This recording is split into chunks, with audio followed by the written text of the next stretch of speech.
I ran into a small issue with the machinist that I was going to use to make the motor and transmission coupling.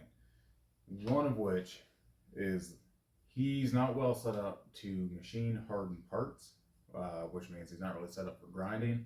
He can work a lathe, but since it looks like these splines are hardened, he's not going to be capable of doing that. So what I'm going to do is do a very tedious, boring, and labor-intensive thing, which is to take my cutoff wheel on this guy and gently cut as close to the circle as I can without actually cutting into the spline, and then hand file the curvature into it either with an actual file or with my bobbin sander. So that might make me lose a file, but realistically all those parts are still cheaper than paying a machinist to do this kind of work.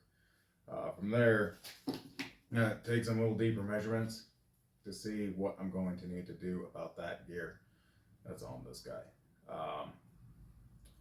Need to see if the spline in here actually goes into this distance or not, and if it doesn't, I'm thinking I'm just going to try to cut close to here, as close as possible, so then I can just adapt these two parts with a female coupling and weld them into place, and then just have a replacement pump adapter for this to drive the TH350's oil pump. Okay, so let's just work from there.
okay part. Not very round, but as long as I can have a part that I can fit this into concentrically, I think it'll be alright. Fun. So I didn't record cutting this one. I think it's going to be kind of a quick job on the miter saw. It was not.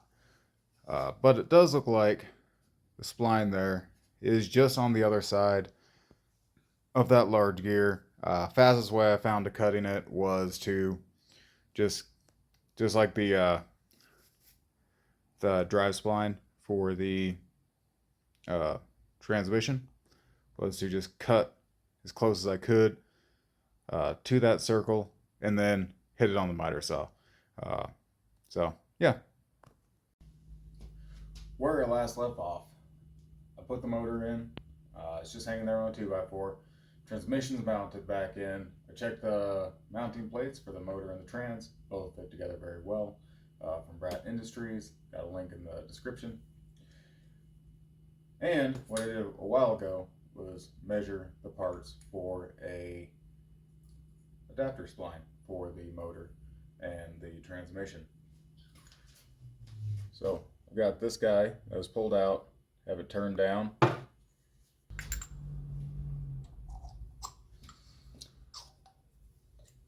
And I've got this guy turned down from the leaf.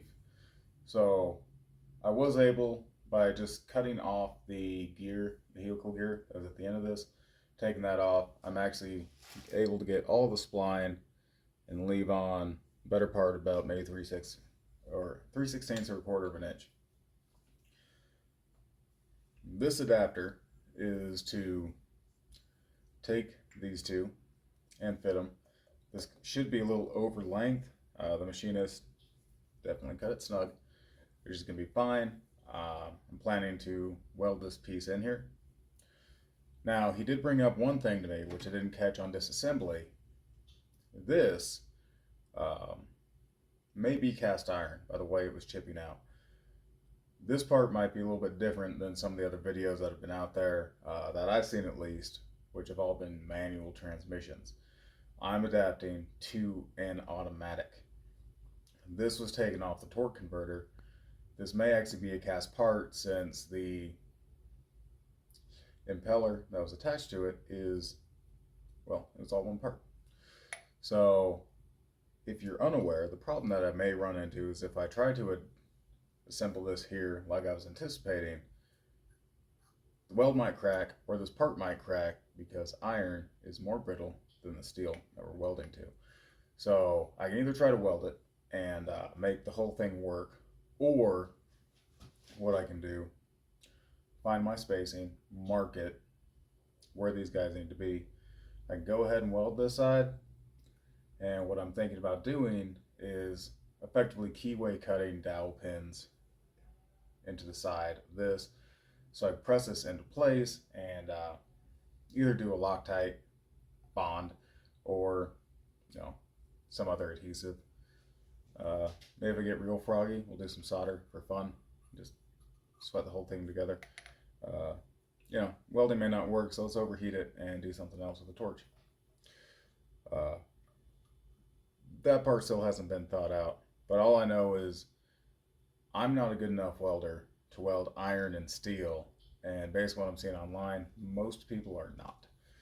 So I'll have to still see it, mark it up as is. I have a few extra measurements that I'm going to need to take for the oil pump in order to fit this. I didn't like my original drawings, so I'll be taking that apart, doing a few measurements in there. You probably won't see that, and we'll start working on the motor mounts in the interim. If I did this right, you probably can't see that from here. It should fit just about the way I have it, which is with some small offsets. Eyeballing it, looks like it's going to be pretty close.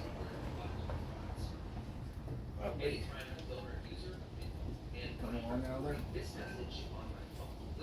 Well, we'll have to come down, realign this, and see how well these two drive together.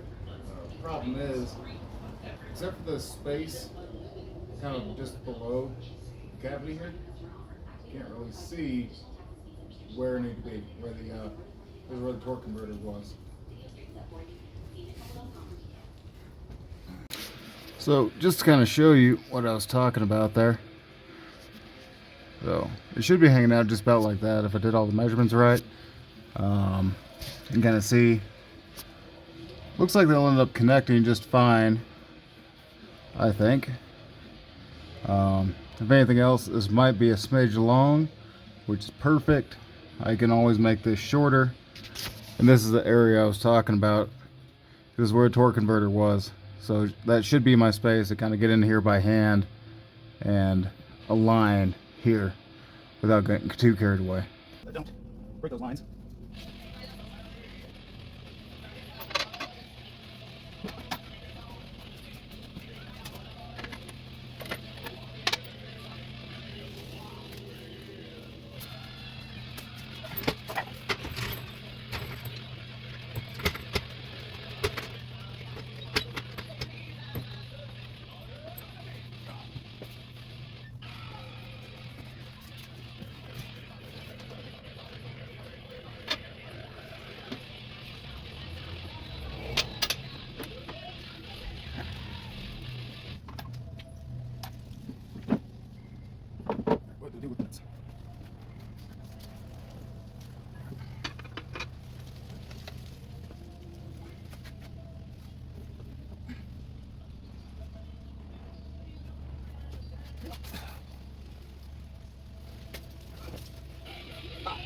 Just touch it. Okay.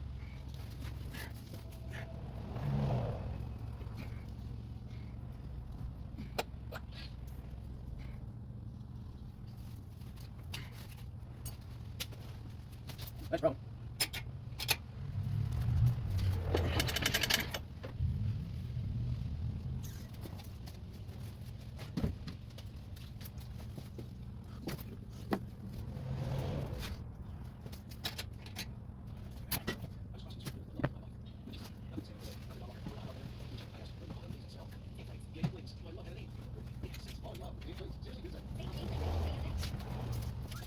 Find something coming down.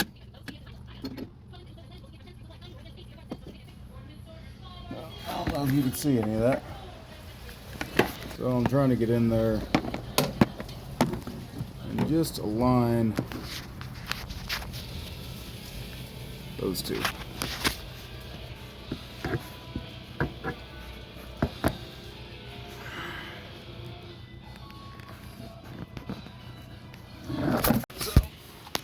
A lot of finagling later, got those two suckers joined up.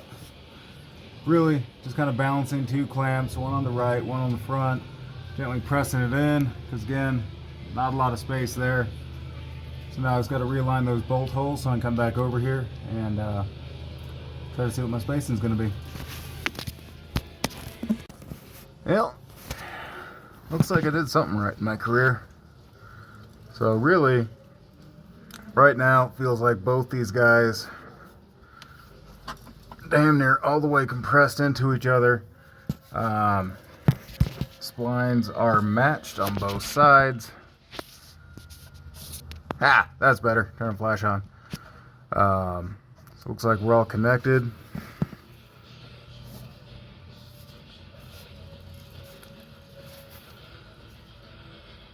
So,